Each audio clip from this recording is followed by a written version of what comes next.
Okay, I think we've had our power failure for the night, so I'm going to try to record this episode. The man is Heinrich Kramer, and he is writing the most blood-soaked book of the 15th century, the Malleus Maleficarum, the Witch's Hammer, a book that would torment the world for a century after its release, and be responsible for the torture and death of 70,000 innocent people.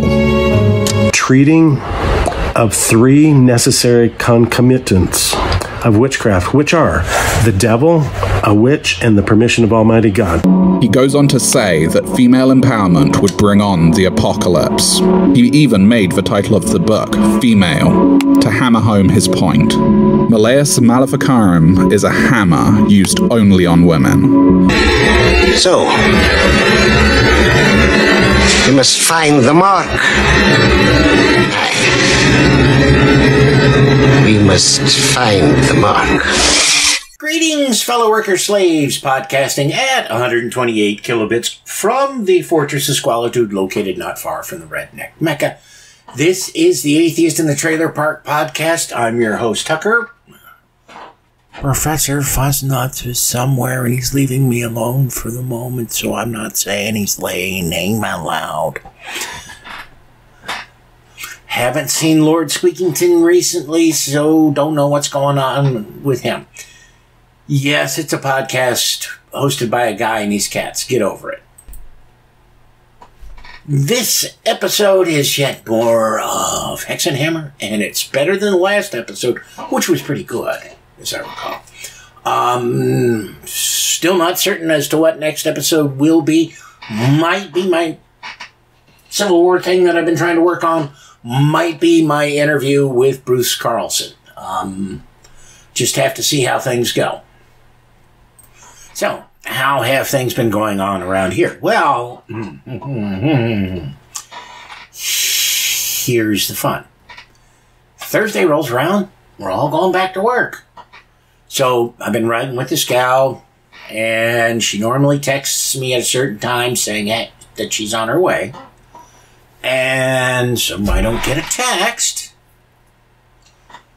And so I text her, I give her a couple of minutes, and I text her saying, hey, are you on your way?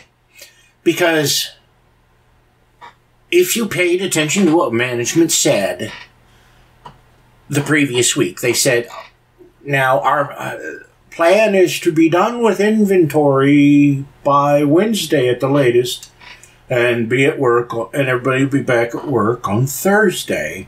We'll try and send everybody a text to let them know when we're coming back. I got the text. The gal I had been riding with did not. And she's like, wait, I didn't get a text. I don't even have my car. I can't come in. So I was like, sorry, your number's probably not in the system yet because she just went full-time in the past month. So, hopped on the bike, zipped to work, made it there in plenty of time. And here's the fun thing that happened when I was at work. Because we have our big startup meeting, and they tell us, oh, if you want to use paid time off for this past week, you can. Now, prior to us being off, they said you can't use paid time off. So, that tells me they were lying about not being able to use paid time off because they wanted to ensure that they had as many people as possible show up to work inventory. And they did that by saying, oh, you won't be able to use paid time off. And then after inventory's over, it's, yeah, you can use your paid time off.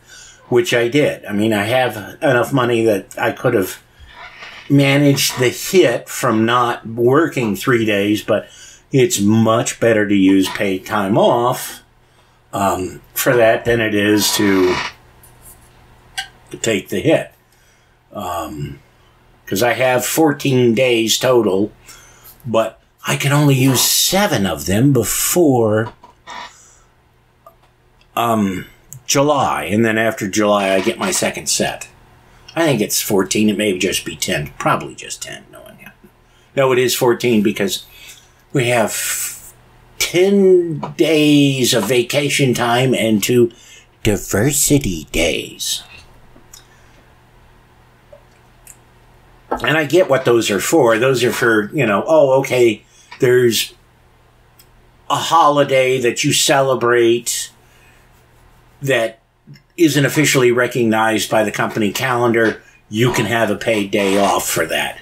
Or if, you know, say, for example, you're, you know, it's an anniversary that's important to you for one reason or another. You can take it off as a paid day without using up your vacation time. It's just silly to call it a diversity day. But that's modern America for you. So anyways, Friday rolls around, and about the time I'm expecting the text from the gal who's been giving me a ride, I don't get one. So I'm like, this is odd. Did she quit? Because she was kind of pissed off that she didn't get a text. So I said, you know, sent her, are you on your way? And she's like, oh, I'm already here. I had to come in early because I had to talk to HR. It's like, gee, thanks for telling me that. And I was like, okay. So I no longer have a ride now. I am absolutely certain. You know, no big deal. Hopped on the bike, went to work because I thought it, you know, that something might be up. And sure enough, you know, she avoided me all night. And in fact, I guess she was pissed at a lot of people because nobody told her. She's got I know for a fact, she's got the contact info for a lot of people at work. None of them contacted her about us coming back, and she didn't contact any of them. And I'm guessing she was just all fucking pissed off at everybody for not telling her, and shoved herself off into a little area for the whole night and because she didn't want to deal with anybody. I don't know. I know that tomorrow, or today, as you're listening to this, I will not be counting on her to give me a ride. I will be on my way to work on the bike. So if I get a text from her, I'll be like, I'm sorry, I didn't figure you were picking me up anymore, so I'm on my way. Or I'm already there. Just depends. But you can see how I'm kind of not, you know, why I'm reluctant to rely on anybody else to give me a ride and things like that. Because if that gal hadn't have said to me, or, you know, if I had waited to text her too long, then I wouldn't have been able to get to work on time. And, you know, I mean, that it worries me because it takes about 10 minutes, give or take a couple, to get from here to work. Okay? Takes me 25 minutes to get from here to work on the bike, depending on a couple of variables. So I could find out in plenty of time, if I had a car, that I needed to take myself to work.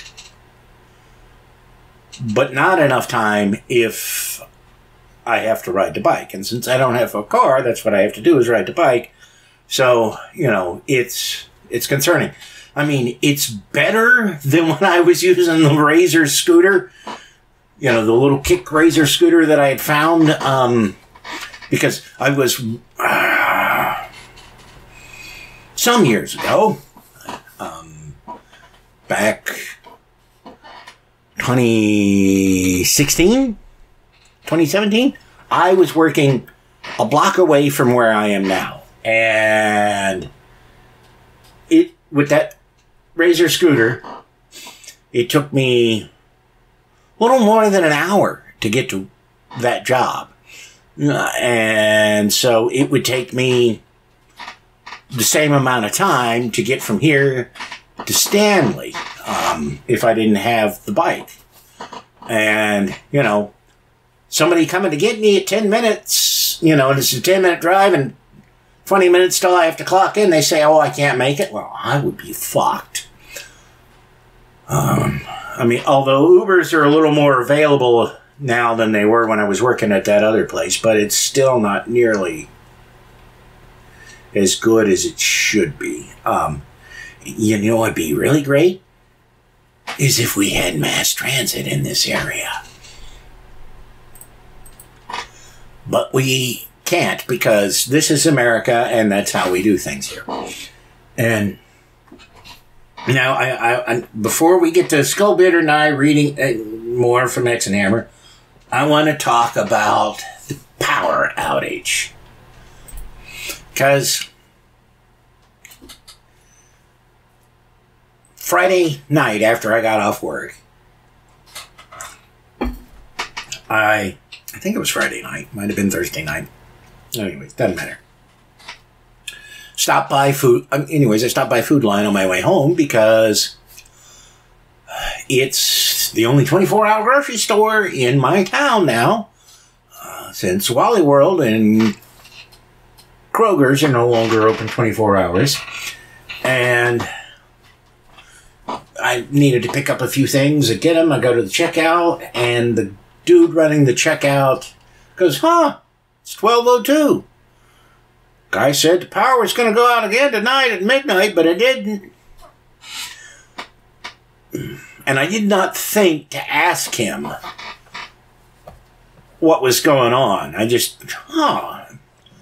was just thinking, oh, wow, okay, so now I know, you know, how far the outages extend, because I have a vague idea of where the substations are in this area and what's hooked up to what, because well, what the hell? Let's just talk about Tucker's misplaced childhood and adolescence, shall we? Or early adulthood and adolescence, I should say. So I don't know why entirely. Probably just because it's the kind of dude thing you do when you're living in the middle of bumfuck Ohio. But I started really reading all this stuff. There was a great catalog called Lumpanics Unlimited. And they did, they sold all kinds of really neat books. I mean, not just crazy right-wing stuff, though they did have a lot of that. But they sold books on how to make your own recreational pharmaceuticals, weird offbeat political stuff, and it could be far left or far right. They didn't really care. Just all kinds of stuff. Anyway, in my sophomore year of high school, I had a girlfriend whose father was horrifically abusive. And just as an aside, I want to point out that this girlfriend looks at that age. If you put a picture of her with a photo of Taylor Swift at that age, you'd have a hard time telling them apart. Although my girlfriend did have larger dimples. She's now a right-wing Republican, so I don't want anything to do with her. Although I would, because did it right. If I can meet Taylor Swift and do the right kind of photograph, I could mess with that girlfriend's mind by saying, hey, look, I found this old photo of us, but I can't remember when it was taken. And then she would be like, what? But anyways, that's neither here nor there. So anyways, her father was horrifically abusive, and that's part of the reason why we broke up. And somehow, I don't remember if it was because somebody gave me the catalog, or the Loon Panics catalog, or I rediscovered it because I'd seen one once before. But anyways, I was looking through the catalog, or I was looking through something, and I saw this book called Getting Even by George Hayduke. And I was like, oh, well, I really want to do something to get back at that girlfriend's dad. So I got the book and reading the book. And one of the things the book talks about is, it said, pieces of advice it gives you. And this is really good advice, is to read The Monkey Wrench Gang by Edward Abbey. If you're not familiar with Edward Abbey, he was an environmentalist who, his peak of fame was in the late 60s, early 70s. And he was notable not for being the kind of environmental activist who says, all right, let's all go out and protest this new oil pipeline or things like that. No. He was one of these guys who was like, yes, you need to protest that oil pipeline, but here's how to blow up the oil drilling equipment. So you can really slow them down. That's the kind of guy he was. And so I was like, oh, wow. And I had read, I read Getting Even, and I don't remember if I'd gotten any of the sequels yet at that point, but a friend of mine who, and, this is just one of those funny things about life, was the friend I got in trouble with for doing all kinds of crazy things. Like, one night, I may have mentioned this story on the podcast before, we put a bunch of aerosol cans in the fire pit at their house and piled them up, covered them up in newspapers, set them on fire, and then just watched them go foom, foom, foom. Great fun. Anyways, that friend has fairly recently come out as trans. It's kind of funny. Anyways, I remember that friend had the book, The Monkey Wrench Gang, before I did. And they, I remember them reading. And again, please bear in mind, this was the 1980s. Things were a little different then. The friend was laughing hysterically reading the book because one of the characters in the book measured distances between places they were going in 6-packs. As in, I buy a 6-pack of beer and I drink it as I'm driving on my way from, say, Phoenix to Flagstaff or wherever. Yes, again, it's the 1980s. Drunk driving was not quite a serious issue in most people's minds at this point. And the book was written, I think, in the 70s. Yep, the book was written in the 1970s, and, so the events would have been late 60s, early 70s. Fictionalized account of some things that may have happened. But, anyways, because of that, I got into this whole idea, like, well ahead of everybody else about being, disruptive and taking down the system, blah, blah, blah. So I read all these books from Loon Panics Unlimited. And one of them was called Disruptive Terrorism. And in it, it talks about how easy it is to disrupt the electrical grid. And like you hit a substation with all you need's a, gosh, I'm giving people instructions. All you need's a .22 rifle, and those have got a good long range, and you shoot a couple of transformers, and that substation is going to be down for a while. And depending upon inventory levels, it may be down for days. And there's some white supremacist out there who has read that, several, because he may not remember, but I don't remember if it was 2019 or sometime in 2020 or 2021. But there were a number of places where, sure enough, somebody had gone around and caused power outages by shooting out electrical substations. A couple of people might have been arrested, but in general, it's been unsolved. And the situation is, oh, well, you know, nobody knows. But the people in charge of investigations are reasonably certain that it was white supremacists who did these attacks because of the locations. And anyways, one of the reasons why that's stuck in my head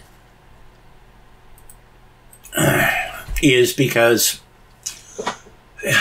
in the 1990s, so, about 3-4 years roughly after I read that disruptive terrorism book, I was working for a really shitty company. That company was a division of Kmart.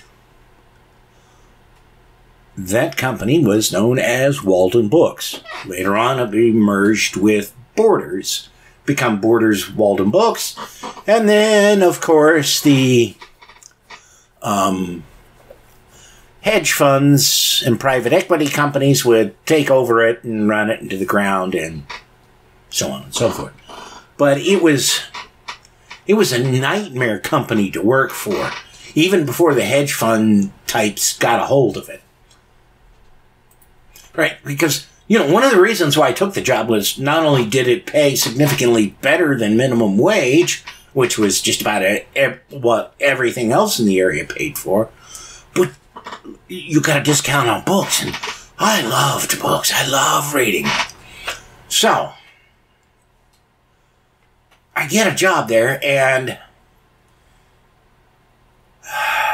well, if you love books and you love reading, it's kind of a shock when the company you work for, that is a bookseller, one of the largest booksellers in the country at the time, they treat books the same way McDonald's treats those little hamburgers, And in fact, they're actually worse than that, because it doesn't matter what level you are at McDonald's, whether you're a you're somebody who works the fries machine or you're the CEO, you've eaten at McDonald's at least once in your life. My supervisor, and this guy he was the night shift supervisor, he was over the whole building, would brag that he'd never read a book in his life. And, oh, God. And I can remember one time after we had gotten, they gave us a notice. They said, rather than using time cards to clock in, we're going to give everybody an ID badge that they use to clock in, and it's going to have, your photo on it and everything. And they didn't tell us this verbally. They handed us a sheet of paper that said that to us. And so I looked at that supervisor, and I said, and this guy was in his 40s, roughly, maybe 50s at the time. That, no younger than 40. Anyways, I look at him when I read that paper, and I say, badges? We don't need no stinking badges. And he just looks at me like, what? And I go, Treasure of the Sierra Madre? With Humphrey Bogart?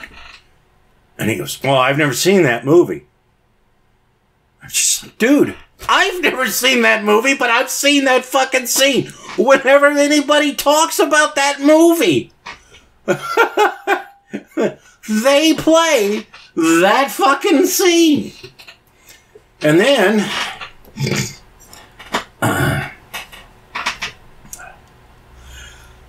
some months after they had issued us badges, I accidentally lost mine. And I went up to him and I said, I've become an unperson. He goes, what? I said, I've lost my badge. He goes, well, why didn't you say that to begin with? I'm like, unperson? George Orwell? 1984? I've never heard of it and never read it. I just go, really? From the way this place was ran, I would think you guys were using it as the operating manual.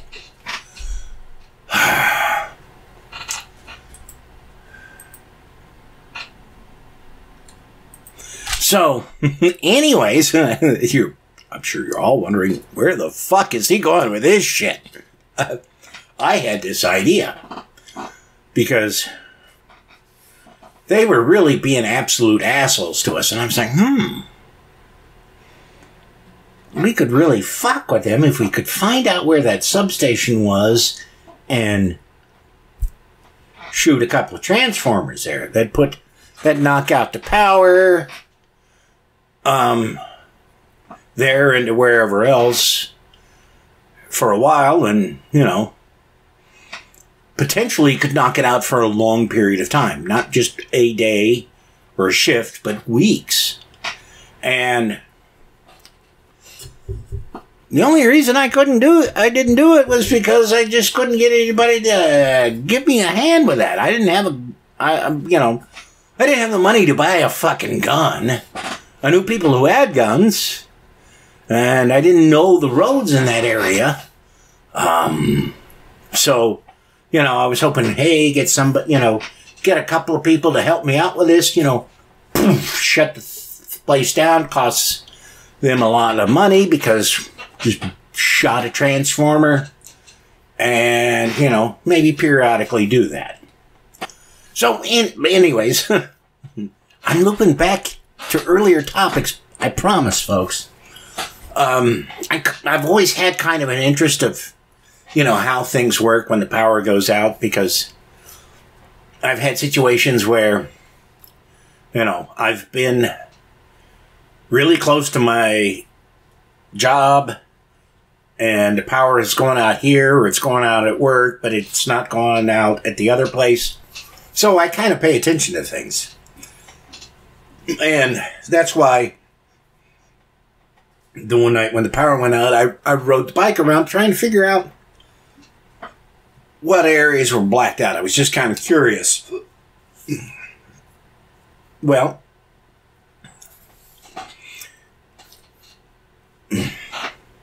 power has stayed on, as far as I know, since the last time I talked to you, until about 1:45 tonight, and then it went out. Now, I need to point out that tonight is the first night in several weeks when it's started to get close to the freezing temperatures. This means that when the power flicked out again tonight, and I was like, uh-oh, I need to think about this, I started doing the old Mark Watney trying to figure out how much oxygen he's got left type of stuff in my head, since, I don't have a working central heat unit, the AC, so far, is still working, but the heat is not, and most of the, well, not, I don't know if I have any more kerosene left, so I don't know if I can use the non-electrical means of heating this place up. Not that I would freeze to death at the temperatures, but it'd be awfully unfucking comfortable. Fortunately, the power was only out for 15 minutes. Okay, that's enough of my blathering. Let's get to more of Skullbeard and I reading from Hexenhammer. And fourthly, it is necessary that he who forms the voice should mean to express by means of that voice some concept of the mind to someone else, and that he should himself understand what he is saying. They're so close to being self-aware. And so manage his voice by successfully striking his teeth with his tongue in his mouth, by opening and shutting his lips, and by sending the air struck in his mouth into the outer air, that in this way the sound is reproduced in order in the ears of the hearers, who then understands his meaning. This is... I smell toast. Yeah, but I mean, when did we figure out that sound was traveled, by, moving the air? Propagated by air? Yeah. I don't know. I'm not sure how long we've known that. To return to the point, devils have no lungs or tongue, though they can show the latter, as well as teeth and lips, artificially made according to the condition of their body. Yeah, because I'm sorry, if I ain't got no forked demon tongue wrapping around me, I'm not interested in the whole succubus thing. I mean, that's got to be there. That's part of the deal.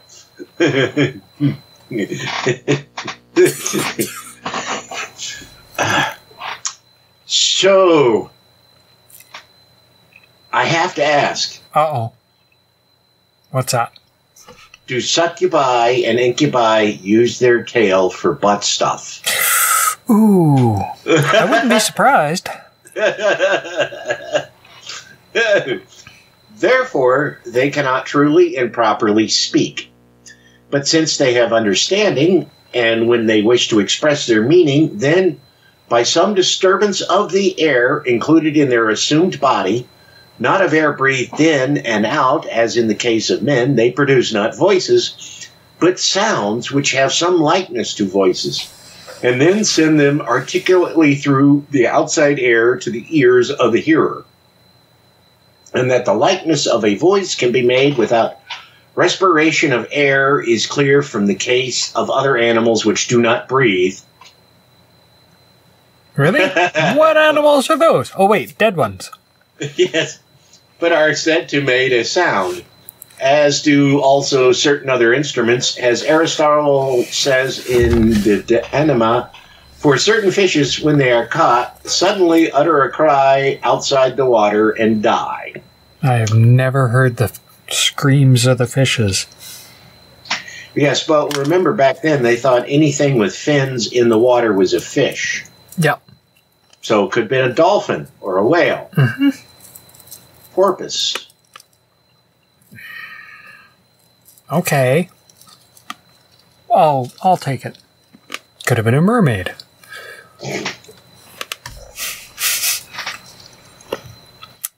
Sure. Have you seen that thing that somebody did where they have mer people, only the top half is fish and the bottom half is human? No, I haven't seen those. It's like, okay. Sure, why not? All this is applicable to what follows as far as the point where we treat of the generative function. Okay, so straight to the dads. But not of regards good angels. and not as regards good angels. If anyone wishes to inquire further into the matter of devils speaking in possessed bodies, he may refer to St. Thomas in the second book of Sentences, Dist 8, Art 5, Distribution 8, Article 5, maybe? For in that case, they use the bodily organs of the possessed body, since they occupy those bodies in respect to the limits of their corporeal quantity, but not in respect to the limits of their essence, either of the body or of the soul. Observe a distinction between a substance and quantity, or accident. But this is impertinent. No, this is fucking word salad is what this is.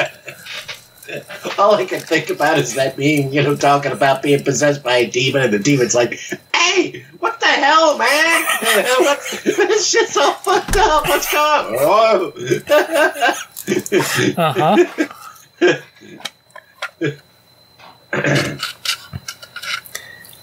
Oh, boy. For now we must say in what manner they see and hear. Now sight is of two kinds, spiritual and corporeal, and the former infinitely excels the latter, for it can penetrate and is not hindered by distance, owing to the faculty of light of which it makes use. Not sure what they're getting at there. Therefore it must be said that in no way does an angel, either good or bad, see with the eyes of its assumed body. Now, remember, an angel is a ball bearing covered in eyes, surrounded by Mobius strips that have eyes on them. Yeah. More or less. Yeah. Nor does it use any bodily property as it does in speaking, when it uses the air and the vibration of the air to produce sound, which becomes reproduced in the ears of the hearer. Sounds like they figured out how sound is transmitted. Only so much. Yeah. Wherefore their eyes are painted eyes. Of course they are. And they appear freely to men in these likenesses, that they may manifest to them their natural properties and converse with them spiritually by these means. And I assume you've seen that meme about the albino peacock, and somebody talking about how they, they were talking, just talking about the biblical description of an angel being covered in eyes, and they thought maybe somebody was doing drugs and saw a peacock, and then they saw an albino peacock, which the feathers are all white except for the eyes, and those are just okay. And it's like, yeah. Could be. If you're tripping balls, yeah, anything is possible.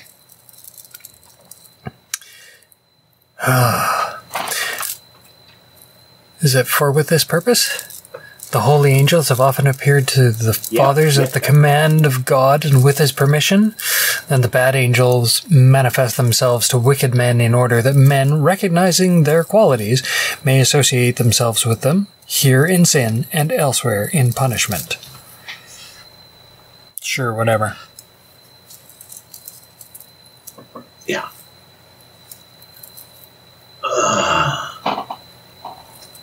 Saint Dionysus, at the end of his celestial hierarchy, says, in all parts of the human body, the angel teaches us to consider their properties, concluding that since corporeal vision is an operation of the living body through a bodily organ, which devils lack, therefore, in their assumed bodies, just as they have the likeness of limbs, so they have the likeness of their functions.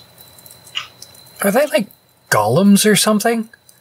Like little claymation figures or something? They're homogeneous all the way through? No organs? It's very odd. Yeah.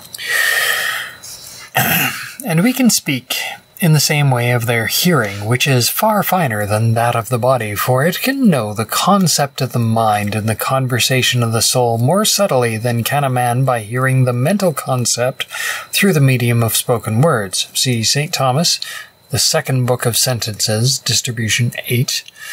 For if the secret wishes of a man are read in his face, and physicians can tell the thoughts of the heart, from the heartbeats and the state of the pulse, all the more can such things be known by devils. It's a bit of a stretch, but whatever. Yeah. And we may say, as to eating, that in the complete act of eating, there are 4 processes: mastication in the mouth, swallowing into the stomach, digestion in the stomach, and fourthly, metabolism of the necessary nutriment and ejection of what is superfluous. Yeah, that's what happens when you have Taco Bell. Yep, suck, squeeze, bang, blow. All angels can perform the first 2 processes of eating in their assumed bodies, but not the third and fourth. But instead of digesting and ejecting, they have another power by which the food is suddenly dissolved in the surrounding matter. So, in other words, they use transporters to beam the shit and piss right out of their bodies. Apparently. Awesome. In Christ, the process of eating was in all respects. There's shit all over everything. Oh. Yep, that's got to be it. Yeah. In Christ, the process of eating was in all respects complete, since he had the nutritive and metabolistic powers, not, be it said, for the purpose of converting food into his own body, for those power were, like his body, glorified, so that the food was suddenly dissolved in his body, as when one throws water onto fire. In other words, he didn't shit. Jesus? Yeah, and he's steam-powered. No shit, Jesus. Where do they get these fucking ideas, though? Jesus never shit. He's so... I'll bet you it all got blown out of proportion and it started with his shit don't stink. Yeah. Yep. How in modern time witches perform the carnal act with incubus devils and how they are multiplied by this means. Pretty sure I've seen this documentary on the YouTubes. Maybe not on the YouTubes. One of the tubes. Yeah. But no difficulty arises out of what has been said with regard to our principal subject, which is the carnal act which incubi in an assumed body perform with witches, unless perhaps anyone doubts whether modern witches practice such abominable coitus, and whether witches had their origin in this abomination. Certainly hope so. So again, can they use their tail for butt stuff? Well, betcha they do.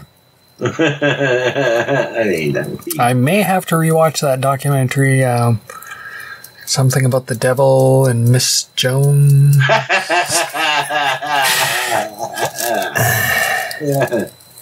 Yes. Uh-huh. I have seen one in that series. I'm not sure. I don't remember which one now, but It's been a while. Yeah, last century. Yeah, actually. In answering these 2 doubts, we shall say, as to the former of them, some of the activities of the witches who lived in olden times, about 1400 years before the incarnation of our Lord. It is, for example, unknown whether they were addicted to these filthy practices as modern witches have been since that time. Okay. So, yeah, Latin wasn't a thing back then. Nope. Nor was crucifixion. For so far as we know, history tells us nothing on the subject. But no one who reads the histories can doubt that there have always been witches, and that by their evil works much harm has been done to men, animals, and the fruits of the earth, and that incubus and succubus devils have always existed, for the traditions of the canons and the holy doctors have left and handed down to posterity many things concerning them through many hundreds of years. Yet there is this difference, that in times long past the incubus devils used to infest women against their wills, as is often shown by Nider in his Formicarius, and by Thomas of Brabant in his book on the universal good or on bees. War on bees, what? Yeah.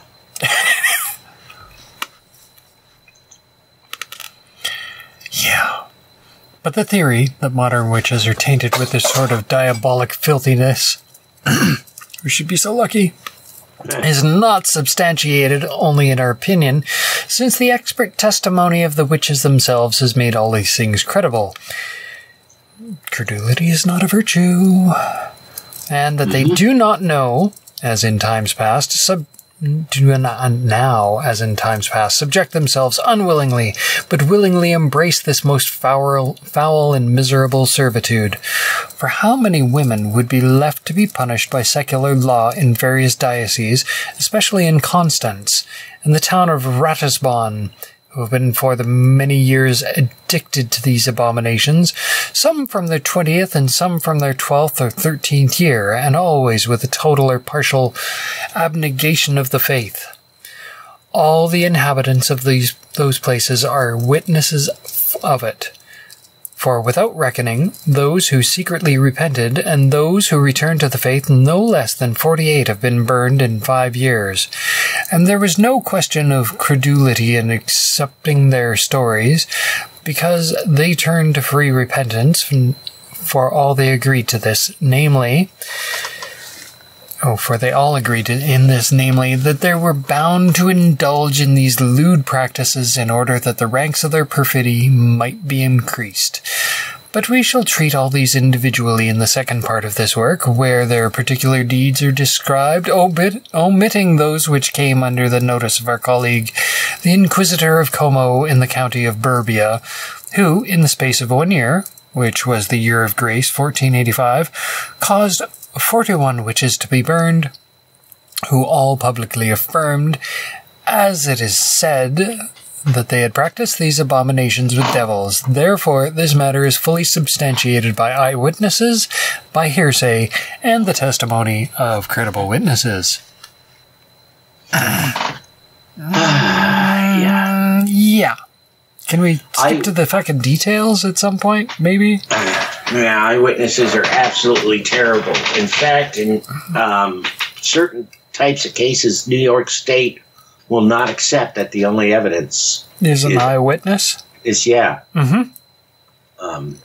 Yeah, memories are not as good as people like to think. Yeah. And every time you remember something, you modify. Yeah, well, it's like the gorilla playing basketball video. Mm-hmm.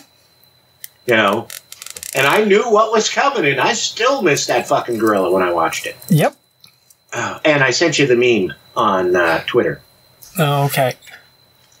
As for the second doubt, whether witches had their origin from these abominations, we may say with St. Augustine that it is true that all the superstitious arts had their origin in a pestilent association of men with devils. For he says so in his work, On the Christian Doctrine. All this sort of practices, whether trifling or of noxious superstition, arose from some pestilent association of men with devils, as though some pact of infidel and guileful friendship had been formed, and they are all utterly to be repudiated. Notice here that it is manifest that, as there are various kinds of superstition or magic arts, and various societies of those who practice them, and as among the 14 kinds of that art, the species of witches is the worst, since they have not a tacit but an overt and express pact with the devil, and more than this, have to acknowledge a form of devil worship through the abjuring of the faith. Therefore, it follows that witches hold the worst kind of association with devils, with a especial reference to the behavior of women, who always delight in vain things. Damn, man, it's... Oh, gosh. The witches, they're the worst. Am I right? I thought I was talking to Tasha again when she was deep in her psychosis. That could be their problem. No, untreated mental illness is a hell of a drug. Yeah. Notice also St. Thomas, the second book of sentences, distribution 4, article 4, in the solution of an argument, where he asked whether those begotten in this way by devils are more powerful than other men. He answers that this is the truth, basing his belief not only on the text of Scripture in Genesis 6, and the same became the mighty men which were men of old, but also in the following reason. Devils know how to ascertain the virtue in semen. Are they connoisseurs or what? First, by the temperament of him from whom the semen is obtained. Secondly, by knowing what woman is most fitted for the reception of that semen. Eileen?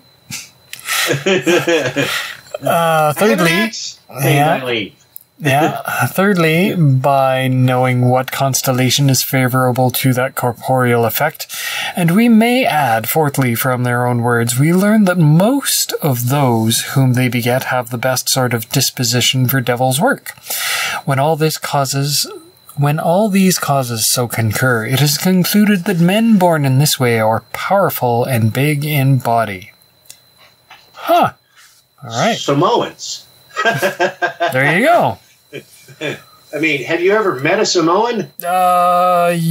Believe so, yes. They are not a small people. They are tall. Yes, fucking huge, I believe is how I described Andy.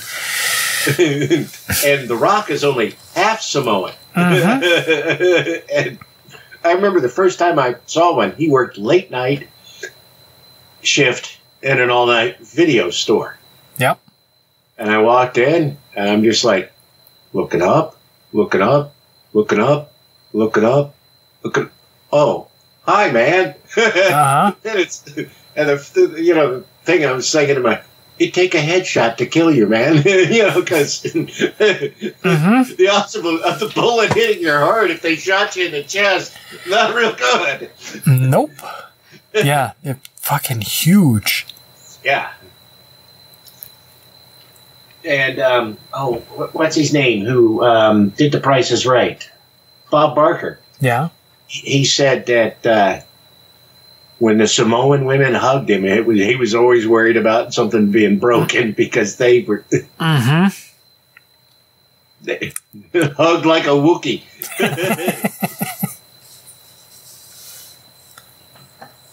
Therefore, in return to the question whether witches had their origin in these abominations, we shall say that they originated from some pestilent mutual association with devils, as is clear from our first knowledge of them. But no one can affirm with certainty that they did not increase and multiply by means of these foul practices, although devils commit this deed for the sake not of pleasure but of corruption. And this appears to be the order of the process. A succubus devil draws the semen from a wicked man. And if he is that man's own particular devil, and does not wish to make himself an incubus to a witch, he passes that semen on to the devil deputed to a woman or a witch, and this last under some constellation that favors his purpose that the man or woman so born should be strong, and the practice of witchcraft becomes the incubus to the witch. I think they're snowballing, but I could be wrong. Yeah, but I'm it's like, okay, so dude has sex with a demon. Mm-hmm. Like you do. Right. If you're lucky. And the demon, okay, I get it. It's saying if that demon, who's actually an incubus, it's saying that the demon, if he doesn't want to become an incubus to knock up a witch, he snowballs the semen to a different demon. Devil. Yeah. There you go. It's not that hard. It's ridiculous, but it's not that hard. I'm telling you, there's it has to be hard for you to get the semen out. Well, yeah, that's part of the extraction process, yes. And it is no objection that those of whom the text speaks were not witches, but only giants and famous and powerful men, for as was said before, witchcraft was not perpetuated in the time of the law of nature. It's during the time of monkeys? Because of the recent memory of the creation of the world, which left no room for idolatry. Yeah, I know, problematic. Yeah, because Abraham didn't come around until a couple hundred years, at the very least, after the fall, and they were already worshiping false gods. Yeah. Just go with it. Okay. It's their story. They're going to tell it their way. But when the wickedness of man began to increase, the devils found more opportunity to disseminate this kind of perfidy.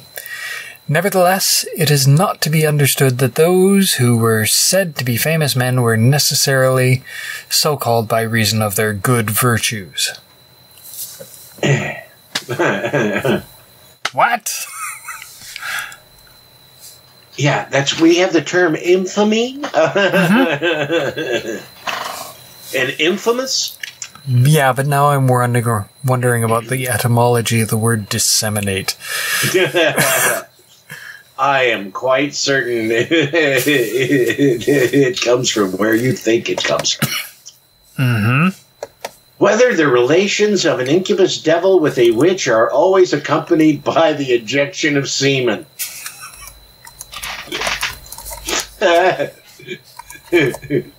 Getting a hot beef injection from Satan. Mm-hmm. To this question, it is answered that the devil has 1,000 ways and means of inflicting injury, but he doesn't have a tongue, so that kind of limits. And from the time of his first fall has tried to destroy the unity of the church and in every way to subvert the human race. Therefore, no infallible rule... Of course not. I think that God could make an infallible rule, but apparently not, can be stated as to this matter. But there is this probable distinction, that a witch is either old or sterile, or she is not. Okay. Sure. And if she is, then he naturally associates with the witch without the injection of semen, since it would be of no use, and the devil avoids superfluity in his operations as far as he can. Unlike the authors of this work. But if she is not sterile, he approaches her in the way of carnal delectation,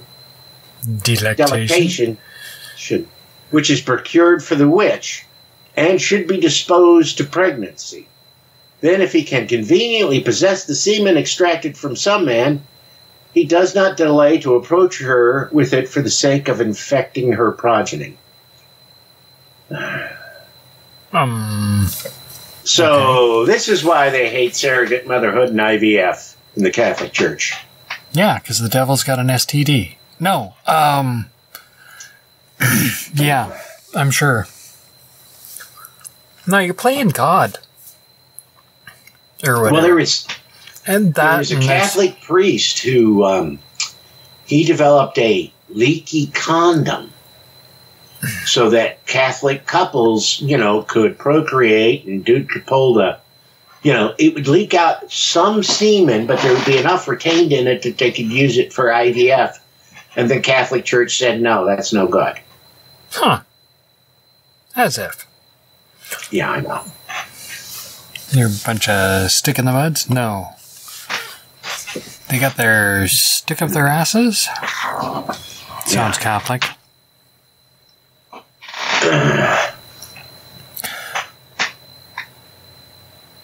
Is it me?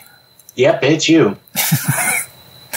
But it is asked whether he's able to collect the semen emitted in some nocturnal pollution in sleep, just as he collects that which is spent in the carnal act. The answer is that it is probably that he cannot, though others hold a contrary opinion. Speaking of which, I dropped you a link to an NCBI article on incubus and succubus. Oh, goody. Uh-huh.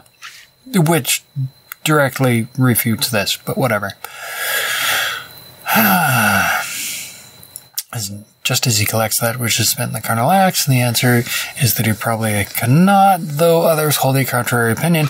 For it must be noted that, as has been said, the devils pay attention to the generative virtue of the semen, and such virtue is more abundant and better preserved in semen obtained by the carnal act, being wasted in the semen that is due to nocturnal pollutions and sleep, which arises only for the superfluity of the humours, and is not emitted with so great generative virtue. Okay. Must be the white humour.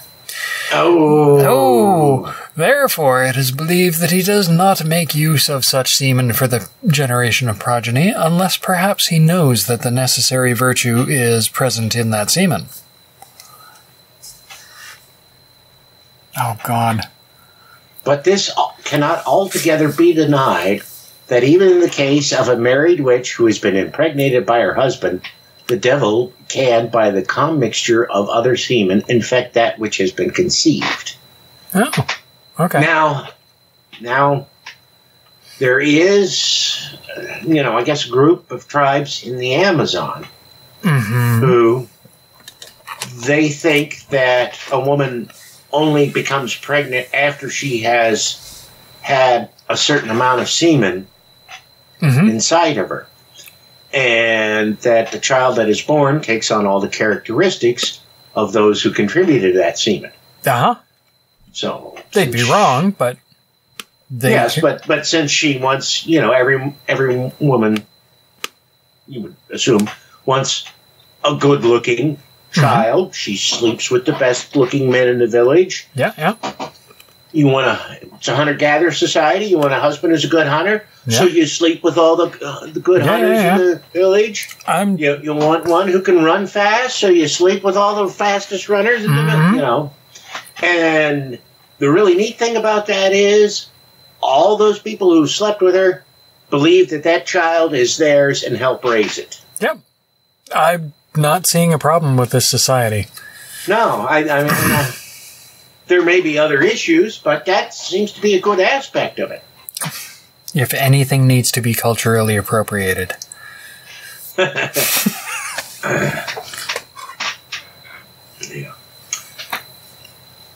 Whether the incubus operates more at one time than another, and similarly of the place.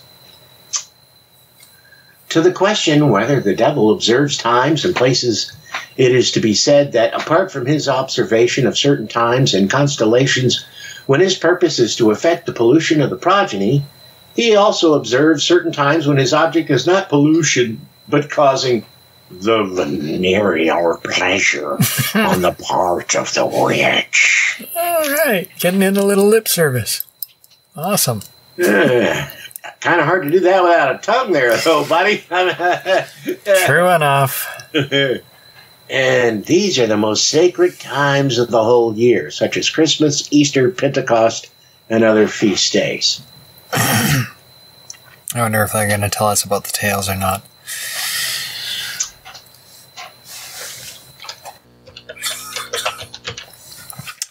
And the devils do this for 3 reasons. First, that in this way witches may become imbued not only with the vice of perfidy through apostasy from the faith, but also with that of sacrilege, and the greater offence may be done to the Creator, and the heavier damnation rest upon the souls of the witches.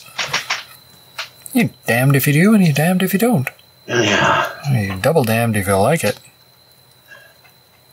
The second reason is that when God is so heavily offended, he allows them greater power of injuring even innocent men by punishing them either in their affairs or their bodies. For when it is said, the son shall not bear the iniquity of the father, etc. But I thought they were punished to the 7th generation. Anyways. Isn't it the 10th generation? Yeah. This refers only to eternal punishment, For very often the innocent are punished with temporal afflictions on account of the sins of the others. Wherefore, in another place, God says, I am a mighty and jealous God, visiting the sins of the fathers unto the third and fourth generation. Such punishment was exemplified in the children of the men of Sodom, who were destroyed for their fathers' sins. And what were their fathers' sins? Sodomizing Gomorrah? I don't know. It was being rude to guests. Oh, okay. They kind of got a bad rap, I think. The third reason is that they have greater opportunity to observe many people, especially young girls, who on feast days are more intent on idleness and curiosity, and are therefore more easily seduced by old witches. Oh. All right. And the following happened in the native country of one of us inquisitors, for there are two of us collaborating on this work. Oh. Okay. Yeah. It sounds like some dirty old man shit. You think? Maybe a little bit. A certain young girl, a devout virgin, was solicited one feast day by an old woman to go with her upstairs to a room where there were some very beautiful young men. We've heard this fucking story. Yeah, didn't we read this one last time? Yeah. And when she consented as they were going upstairs with the old woman leading the way, she warned the girl not to make the sign of the cross. We have heard this fucking story. I'm sure we've heard this one. God damn, you're out of ideas already? Oh, yeah. And though she agreed to do this, yet she secretly crossed herself. Consequently, it happened that when they had gone up, the virgin saw no one. Because, wait. Hey, that's different. Yeah, that's not canon, man. That's not fucking canon. I don't know, man. I've seen quite a few documentaries about... Never mind, but they all start the same way. Because the devils who were there were unable to show themselves in assumed bodies to that virgin. And the old woman cursed her, saying, Depart in the name of all the devils! Why did you cross yourself? This I had from the frank relation of that good and honest maiden. And I gotta tell you about this great comic. Unfortunately, there was only one issue. It was supposed to be like a 4-part comic, independent comic, that I discovered in the late 80s. Okay. Gonad the Barbarian. Oh, Jesus. Uh-huh. And so, they only put out the first issue, but in the issue, Gonad, he gets sent on a quest, and of course he has no money or anything like that, and he goes to a weapons shop, and it's run by these women, and they're all wearing, the kind of veils that you see like in harems. Yeah, yeah. And they're telling, he explains to them, I've got to go on this quest, and I don't have any money, and they're like, oh, well, that's okay. We'll just go upstairs. And he's thinking to himself, I've heard about these things at the conferences, but I never thought that they were real or that they'd ever happen to me. And, of course, when they get up there, the veil falls off, and, the lower half of their faces is all just hideous, and there's some kind of, I forget what kind of monsters there are, but, he's calling them things like, get away, he's going like, get away from me, you harpies. Oh, Jesus. He ends up getting his weapons by you grabbing them off the walls to battle them to escape. Uh-huh. His dignity intact, as they say. Yeah.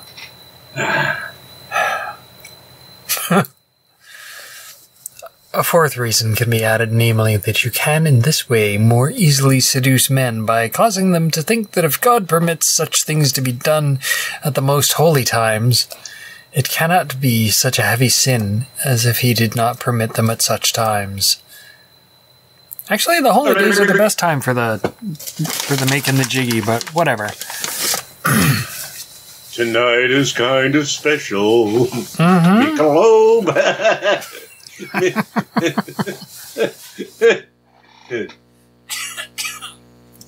God, what a nadir American culture was it at that point that we could advertise beer with Michelob beer with tonight is kind of special. That's a holiday beer. It's like the General Foods International coffees commercials where, the people start talking and then, they're obviously getting to a deep emotional revelation and the other one goes, wait, stop. Let me go make the General Foods International coffees. And so the gag was, that we had at the time was, somebody's like, oh God, I'm coming. Wait, let me go make the General Foods International coffees.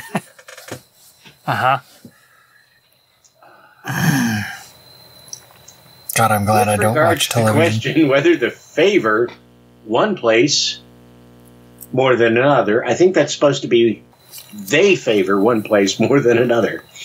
It is to be said that it is proved by the words and actions of witches that they are quite unable to commit these abominations in sacred places. There's a Catholic priest in New Orleans who has some thoughts on that. Yep. He's one of many, I know, but he's the one who springs to mind. I haven't seen that documentary yet. Oh, there's news stories about that. Yep. I don't think they got to finish the documentary because the police raided in the middle of the shooting. And in this place can be seen the efficacy of the guardian angels, that such places are reverenced. And further, witches assert that they never have any peace except at the time of divine service when they are present in the church. And therefore, they are the first to enter and the last to leave the church. So you're saying the most devout are the most religious, or most likely to be witches? I do think I'll start calling it the divine service, though. Yeah. Nevertheless, they are bound to observe certain other abominable ceremonies at the commands of the devils, such as to spit at the ground at the elevation of the host, or to utter either verbally or otherwise the filthiest thoughts, as in, I wish you were in such or such a place. That ain't that dirty at all, man. You wish you were here. I mean, that's not even Hallmark Channel level of filth. The matter is touched upon in the second part. Haven't done much touching yet, but whatever. Whether incubi and succubi commit this act visibly on the part of the witch or the part of the bystanders. Yeah, they're totally doing it for the bystanders. I've seen this documentary. I like to watch. As to whether they commit these abominations together visibly or invisibly, it is to be said that in all the cases of which we have had knowledge, the devil has always operated in a form visible to the witch. For there is no need for him to approach her invisibly because of the pact of federation with him that has been expressed. But, with regard to any bystanders, the witches themselves have often been seen lying on their backs in the field or in the woods, naked up to the very navel, and it has been apparent from the disposition of those limbs and members which pertain to the venereal act and orgasm. Wait! You gotta make some General Mills coffee? Guy is saying that women can have an orgasm. I'm calling shenanigans on this. I bet she's got a map. and also from the agitation of their legs and thighs, and that all invisibility to the bystanders, they have been copulating with incubus devils. Yet sometimes, howbeit, this is rare, at the end of the act a very black vapour of about the stature of a man rises up into the air from the witch. And the reason is that schemer knows that he can, in this way, seduce or pervert the minds of girls or other men who are standing by. But of these matters, and how they've been performed in many places in the town of Ratisbon, and on the estate of the nobles at Rappelstein, and in certain other countries, we will treat in the second part. Sure you will. So, you're walking along, see some lady with her legs in the air, and you look over and her coochie's going, whoop, whoop, whoop, whoop. Yeah. It's winking at me. Yep. Oh, man.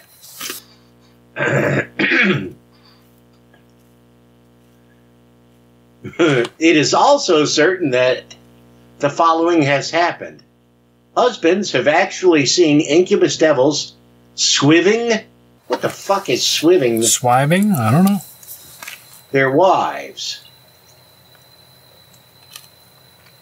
Although they have thought that they were not devils, but men. Yeah, okay, buddy. Well, that couldn't be my brother. It's got to be a devil. Must be. Just because my wife's the only woman in the county don't mean nothing.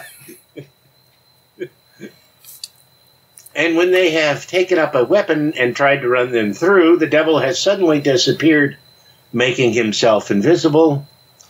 And then their wives have thrown their arms around them, although they have sometimes been hurt, and railed at their husbands, mocking them and asking them if they had eyes or whether they were possessed of devils. Not sure who's gaslighting who here. Yes. Right? From dictionary. Swive, gerund, or present participle swiving. Have sexual intercourse with. Oh. Wow. I'm looking forward to swiving Saturdays.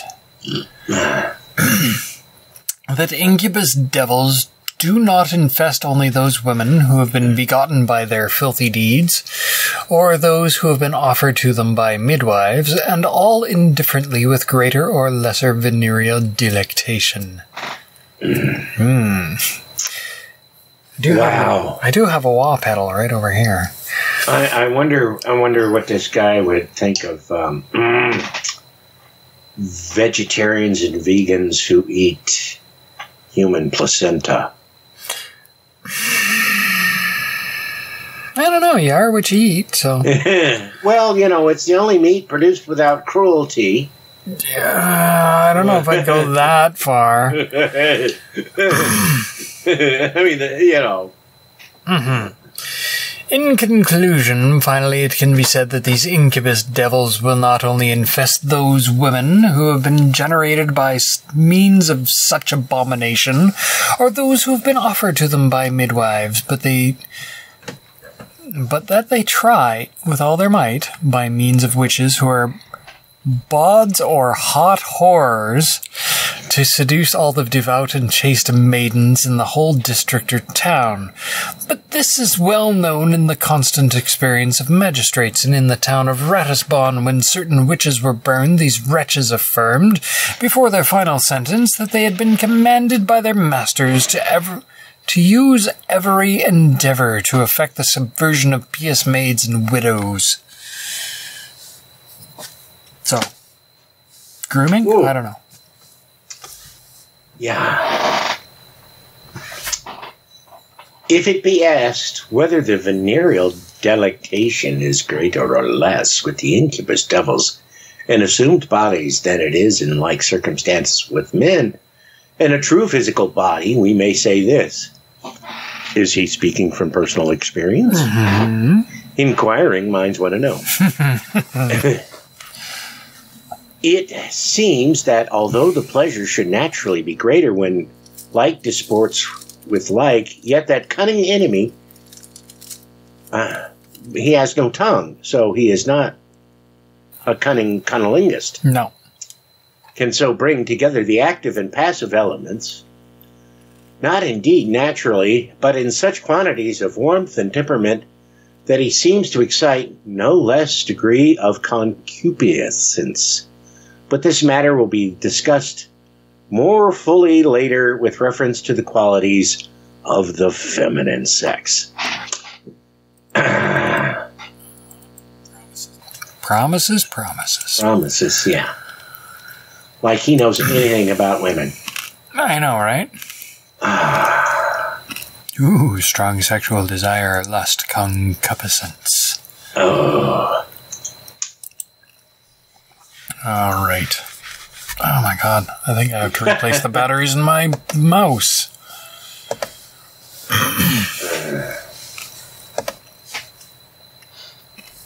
Part 2, Question 1, Chapter 5.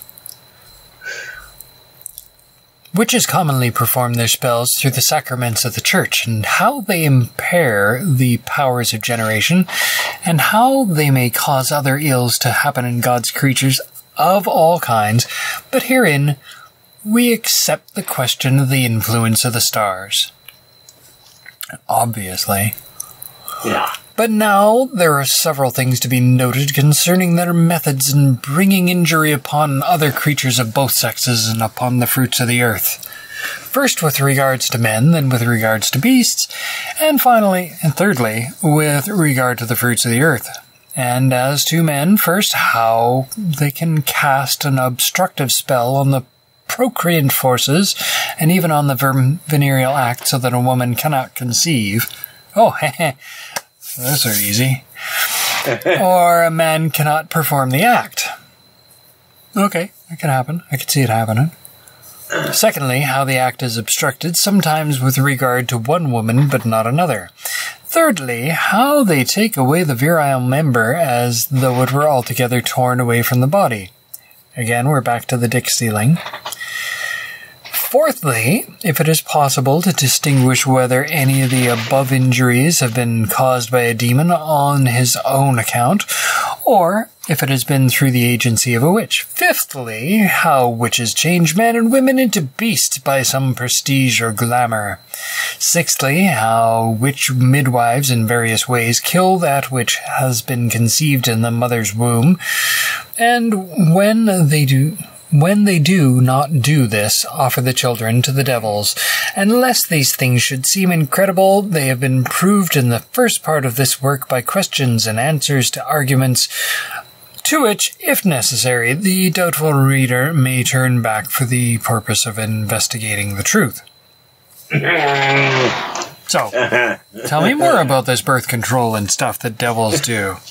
Yeah.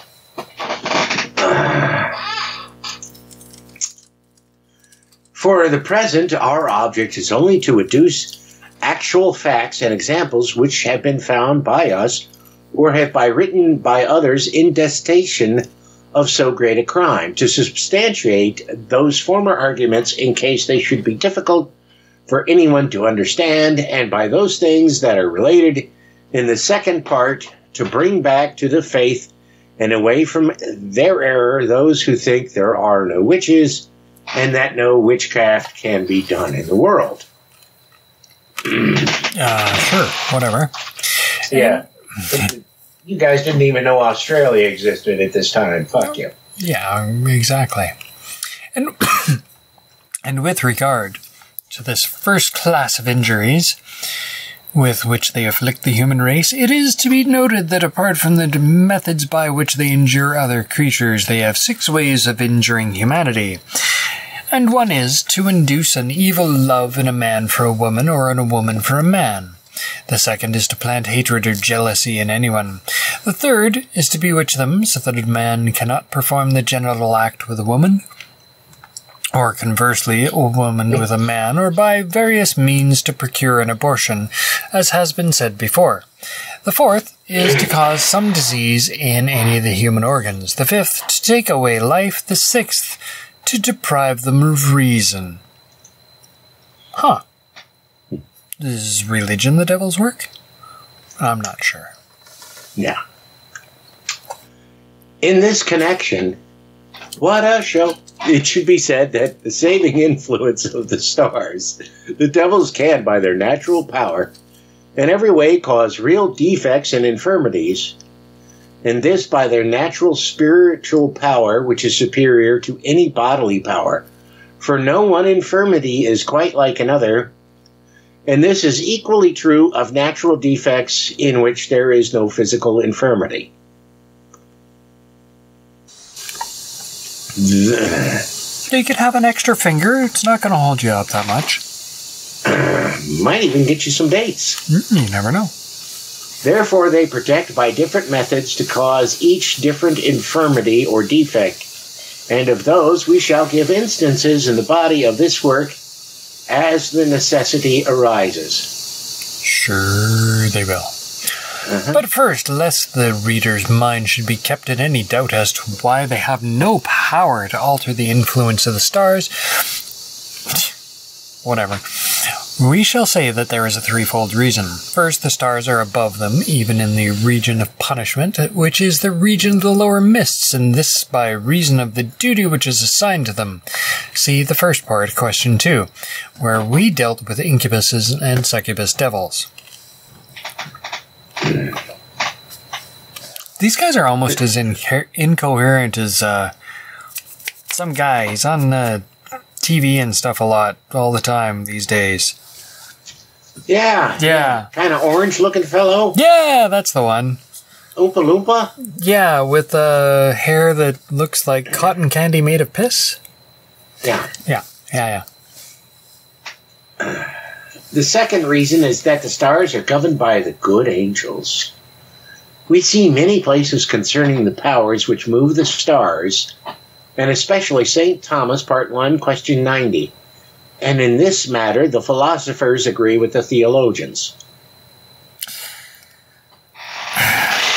Yeah. And that got a whole paragraph. What the fuck? Thirdly, it is on account of the general order and common good of the universe, which would suffer general detriment if evil spirits were allowed to cause any alteration in the influence of the stars. Wherefore, those changes which were miraculously caused by the Old or New Testament were done by God through the good angels, as, for example, when the sun stood still for Joshua, or when it went backward for Hezekiah, or when it was supernaturally darkened at the passion of the Christ. But in all other matters, with God's permission, they can work their spells, either the devils themselves or devils through the agency of witches, and in fact, it is evident that they do so. Secondly, is to be noted that in all their methods of working injury, they nearly always instruct witches to make their instruments of witchcraft by means of the sacraments or sacramental things of the church, or some holy thing consecrated to God, as when they sometimes place a waxen image under the altar cloth, or draw a thread through the holy chrism. Is that what the kids are calling it? This better not awaken anything in me. Or use some other consecrated thing in such a way. And there are 3 reasons for this. Yeah. Don't give us the reasons, just say it. For a similar reason, they are wont to practice their witchcraft at the more sacred time of the year, especially at the advent of our Lord and at Christmas. First, that by such means they may make men guilty of not only perfidy, but also sacrilege by contaminating whatever is divine in them. And that is so they may the more deeply offend God with their Creator, damn their own souls, and cause many more to rush into sin. Oh my goodness, where is Holly when we need her?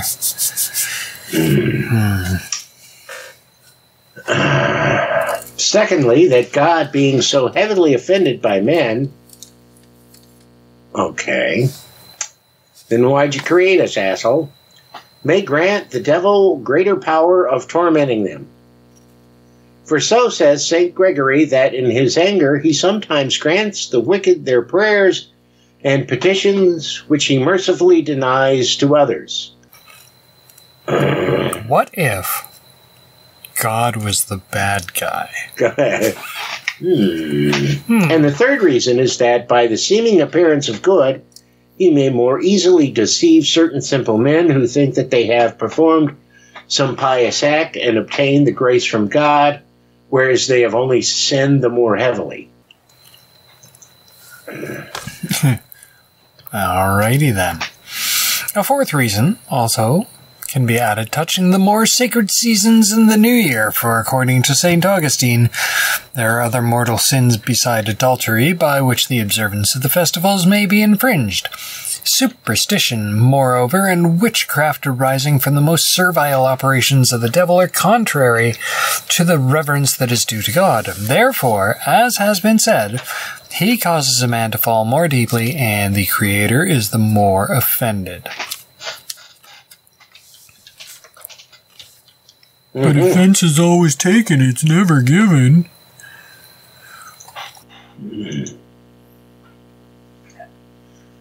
And of the new year, we may say, according to St. Isidore,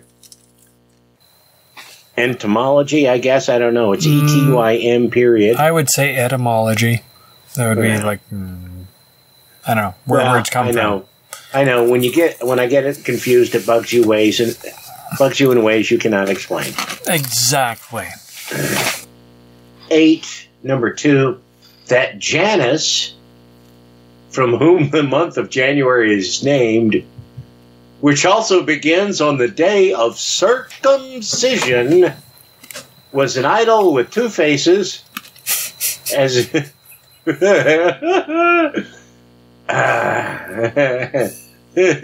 as if one were the end of the old year and the other the beginning of the new year, and as it were the protector and auspicious author of the coming year. And in honor of him, or rather of the devil, in the form of that idol, the pagans made much boisterous revelry, and were very merry among holding various dances and feasts. And concerning these, blessed Augustine makes mention in many places and gives a very ample description of them in his 26th book. And I have to remind everybody, it is automatic. God damn it. Stupid COVID brain. Automatic writing, auto-tragic transmissions, automatic... No, what is it when they kick you out of the Catholic Church? Excommunication. Automatic excommunication to discuss the foreskin of Jesus. Really? Mm-hmm. Well, I'm going to keep that in my back pocket. Just in case. That is, that's like, if a Catholic brings up the foreskin of Jesus, you're out. Automatic excommunication. So who's the judge, jury, and executioner? I don't know. Is it a moil? That's a fun thing to think about when you're talking to somebody who's Catholic. Mm-hmm. How can I get them to bring up Jesus' foreskin? You could always ask him, was Jesus circumcised? What happened? Yeah. What happened to it? And boom, done. You're out. Safe. And now bad Christians imitate these corruptions, turning them to lasciviousness when the run about at the time of carnival with masks and jests and other superstitions. Similarly, witches use these revelries of the devil for their own advantage and work their spells about the time of the new year in respect to the divine offices and worship, as on St. Andrew's Day and at Christmas. All right. So, now we know when party time is. Yeah. So, when is St. Andrew's Day? That's a great question. And yes, somebody's talking to me. But it's a vitally important conversation. Uh-huh. Yeah. Okay. Oh. November 30th. 2024. That would be the next St. Andrew's Day. Yeah. All right, here. And now, as to how they work their witchcraft, first by means of the sacraments, and then by means of sacramental objects, we will refer to a few known facts discovered by us in the Inquisition. What a show! Inquisition. Here we go. In a town... I wonder if I can do this. In a town which it is better not to name. For the sake of charity and expediency, when a certain witch received the body of our Lord, she suddenly lowered her head. As is the detestable habit of women, placed her garment near her mouth, and taking the body of the Lord out of her mouth, wrapped it in a handkerchief, and afterwards, at the suggestion of the devil, placed it in a pot in which there was a toad, and hid it in the ground near her house by the storehouse, together with several other things, by means of which she had to work her witchcraft. But with the help of God's mercy, this great crime was detected and brought to light. For on the following day a workman was going on his business near that house, and heard a sound like a child crying, and when he had come near to the stone under which the pot had been hidden, he heard it much more clearly, and thinking that some child had been buried here by the woman, went to the mayor or chief magistrate, and told him what had been done, as he thought, by the infanticide. And the mayor quickly sent his servants, and found it to be as he had said. But they were unwilling to exhume the child, thinking it wiser to place a watch and wait to see if any woman came near the place, for they did not know that it was the Lord's body that was hidden there. And so it happened that the same witch came to the place and secretly hid the pot under her garment before their eyes. And when she was taken and questioned, they discovered her crime, saying that the Lord's body had been hidden in the pot with the toad, so that by means of their dust she might be able to cause injuries at her will to men and other creatures. Okay, that took a turn I was not expecting, but whatever. Okay, so they suspect that this woman took a baby and buried it in the fucking yard, and they could hear it crying, and rather than going, yep, we need to dig that fucker up. But in reality, it was just a cookie and a toad. So, whatever. Or a wafer and a toad. Worst breakfast cereal ever. Have you seen the thing where somebody made nachos with communion wafers? No, I haven't seen it, but... Yeah, they've done it. That seems a little white bread.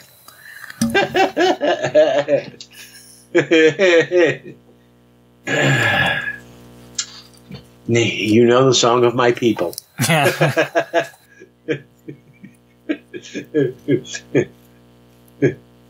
It is also to be noted that when witches communicate, they observe this custom that when they can't. I'll start this one over again. It is also to be noted that when witches communicate, they observe this custom that, when they can do so without being noticed, they receive the Lord's body under their tongue instead of on the top. Mm-hmm. And as far as can be seen, the reason is that they never wish to receive any remedy that might counteract the adjuration of the faith, either by confession or by receiving the sacrament of the Eucharist. And secondly, because in this way it is easier for them to take the Lord's body out of their mouths so that they can apply it, has been said, to their own uses, to the greater offense of the Creator. Obviously. I was thinking it was because they were dropping acid or something, but I don't know. Yeah. For this reason, all rectors of the church and those who communicate the people are enjoined to take the utmost care when they communicate women, that the mouth shall be well open and the tongue thrust well out, and their garments be kept quite clear, and the more care is taken in the respect, the more witches become known by this means. Uh-huh.